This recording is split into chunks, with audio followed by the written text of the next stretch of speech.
Now, you really put them through their paces for this movie. I mean, whoa, there's some major butt kicking in this film. Who fared the worst in terms of bruises? Well, you know, Jeffrey probably, they all pulled through. You know, Zoe was amazing. You know, you never know how believable she's going to be able to make the physicality of the character initially.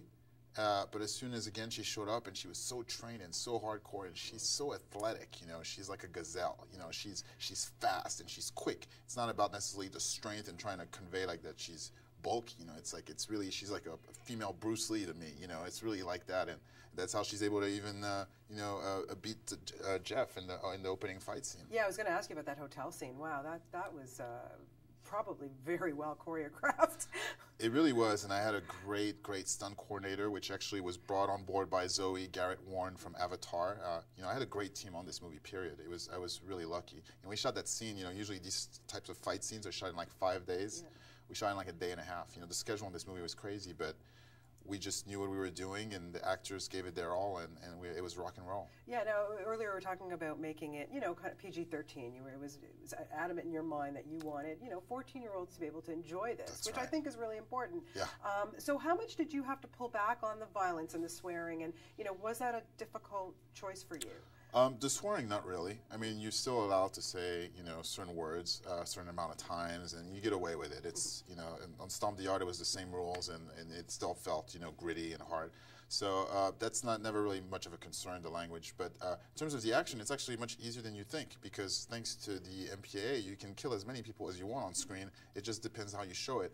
And, you know, just not using squibs, blood squibs, which actually are not very realistic. You know, when you shoot somebody in reality, there's no big burst of blood that comes out of their chest. You know, it's the impact of the bullet brings the blood in and it soaks. So it's like you wouldn't necessarily see that. So you actually kind of shoot it actually more realistic, and you get the rating you want. So I didn't have to cut that many corners.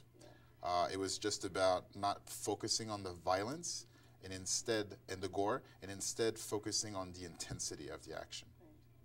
Now, choosing Jason Patrick as your villain, wow. I mean, we've never seen him like this before, and he is hilarious. Perfect. I mean, he's just, tell me about, you know, choosing him. Well, you know, from the get-go, and that's someplace, you know, it's something that we really agreed on with the producers, is that we wanted somebody that had never played a villain before, specifically in a commercial action film. You know, you always have your list of usual suspects that you get from the agencies, and you know, there's great actors out there that do those roles, but it always feels a little derivative at the same time. So we just wanted something fresh, and we looked at just like character actors, guys that had done really great character work.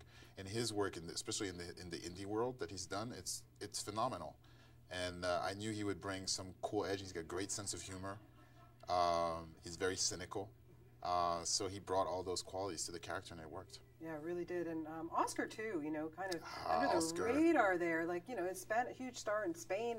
But, wow, I think this movie's going to, I think the women are going to like him.